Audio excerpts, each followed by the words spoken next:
Welcome to the Illinois Business Playbook. I'm here with David Meintz of Clean Bee Flooring and Upholstery Care. I hope I said that right. David, how you doing today?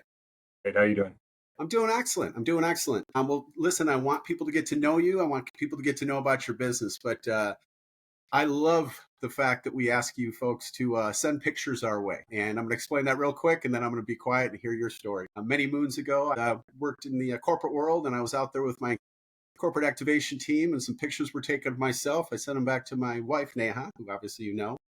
And I immediately thought, holy moly, how in the world did I put so much weight on, and again, my story is different than yours, but I decided to increase my exercise level, and I decided to decrease my carbohydrate intake. And together I was able to lose about 40 pounds, and I'm certainly feeling much more spry.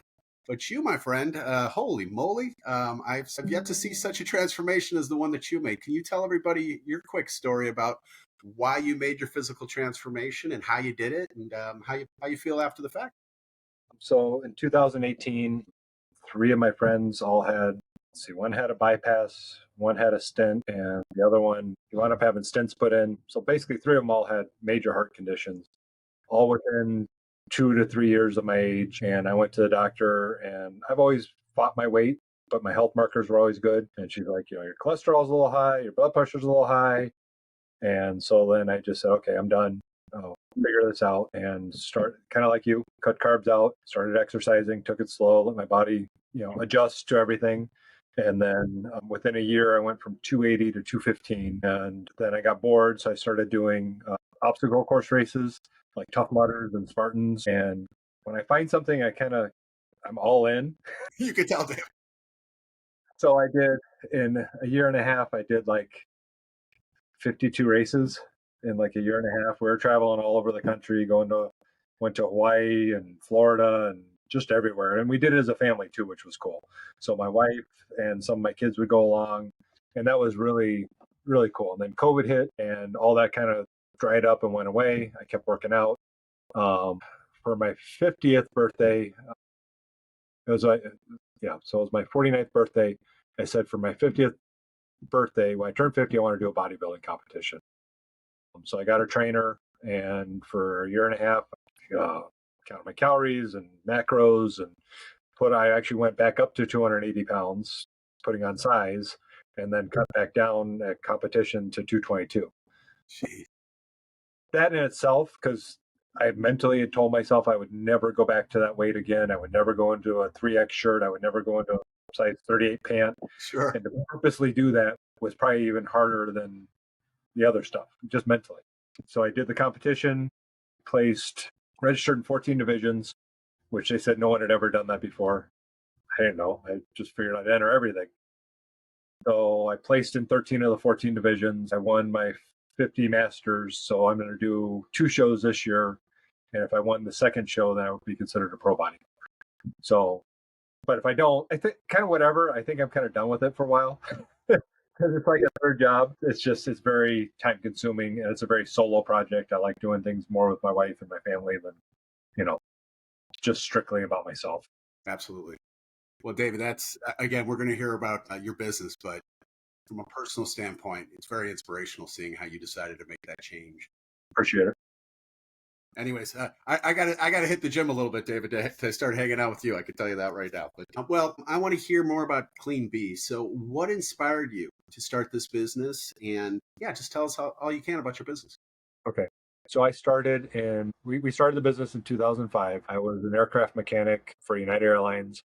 After 9/11, they started laying off people and closing maintenance bases, and I wound up being going from like 300 guys in front of me to being the last guy to be laid off for like a year and a half. And that was just very nerve-wracking. We had just bought a house. I was expecting our second set of twins.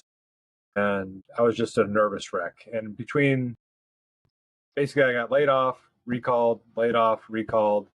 And then I went into the garage, and then I started my business. And it was just to kind of take control of my life, because, it was a great job, but it didn't matter how hard I worked or when I showed up or anything like that. You're just kind of a number. And, that was really frustrating for me. So fast forward, in the beginning, I did everything myself.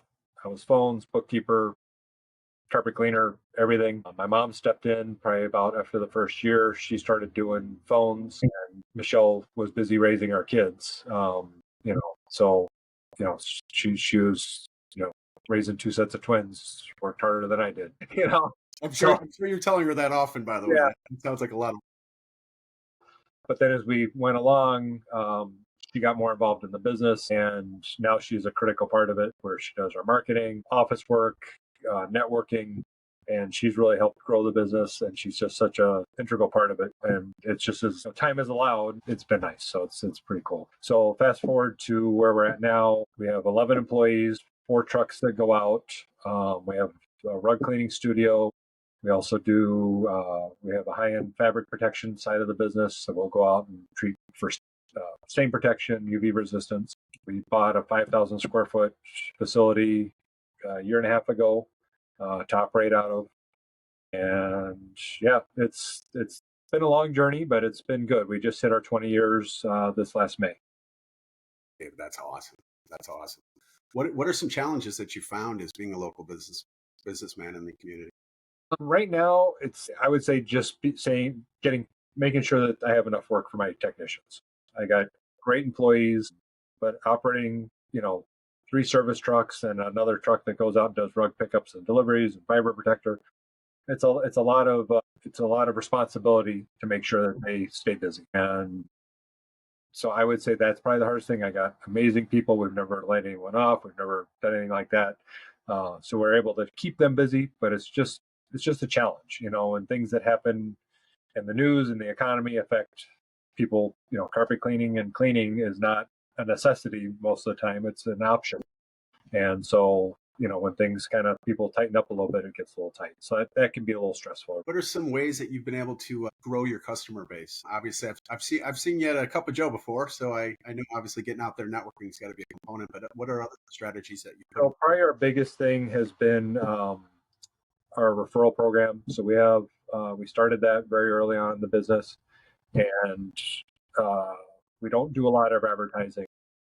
So the referral portion of it works so if you refer someone to us, they have work done, you get 10% of their sale. We'll send you a voucher. You can add them up, give them away, or send them in and we'll give you a real check. So I have certain people, I know when they're going to get clean, because Miss Jones, all of a sudden I get 5 new referrals from her, and I'm giving her $300 off of her cleaning. And it's a win-win for everybody. She's not going to refer somebody that, no matter what I give her, if we didn't do a good job, she wouldn't refer us. Amen.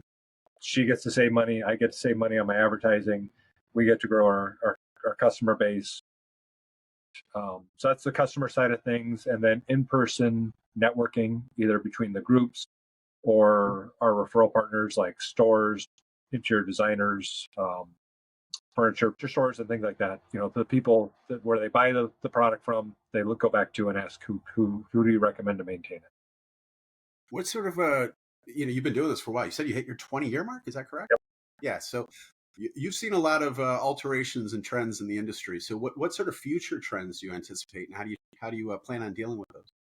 So we're pretty lucky in that aspect. Early on in the business, we started doing multiple surfaces and multiple types of cleaning. There's a lot of carpet cleaners that all they do is clean carpet. They might do a little tile or they might do a little upholstery. We do carpet, tile, wood, luxury vinyl plank, vinyl, stone.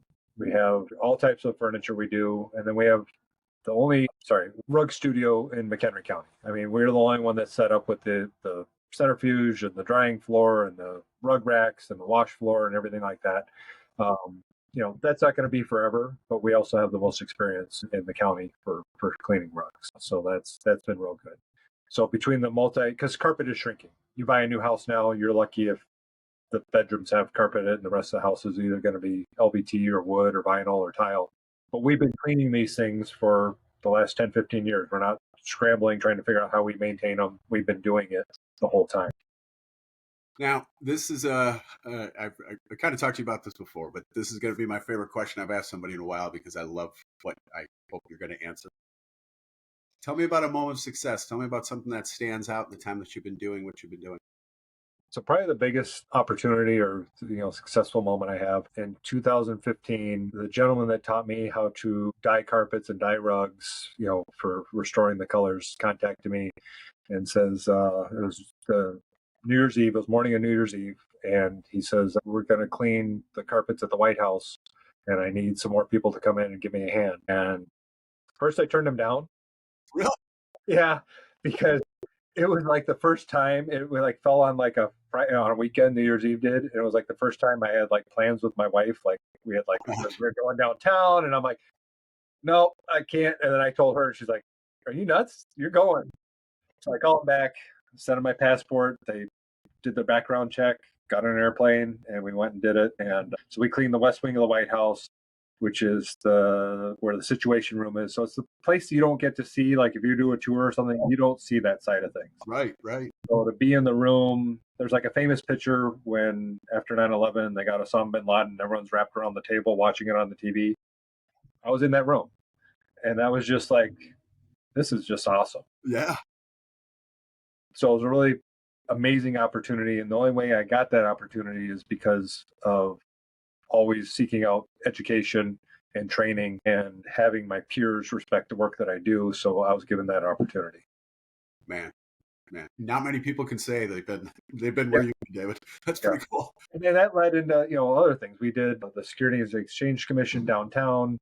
We've cleaned for congressmen and senators and mayors and just all kinds of different political figures and political entities, just based off of them seeing that we did the White House. So that was pretty cool. That is cool, man. Wow. Again, I love that story, Dave. I really do. David, how can people reach out to you? How can they learn more about your company? If they need your help, what do they do? So the two easiest ways, call us 815-578-0233, or on the web at cleanbee.net. That's CLEANBEE.net. We're on Facebook. We also do a lot of videos for our rugs. A couple of them gone viral, mini viral, which is pretty cool. Not that it leads to anything, but it's neat. It's neat. 1.3 million or 1,000 views or whatever it is. It's right. Just kind of cool when stuff like that happens. But yeah, so that's people like seeing the rugs washed. That's probably the favorite thing that people like seeing. So that way. Well, David, listen, I really appreciate you being on the show, and I wish you nothing but the best of luck, and look forward to grabbing a cup of coffee with you another time in the future. Okay? That sounds good. Thank you. You take care. Appreciate it.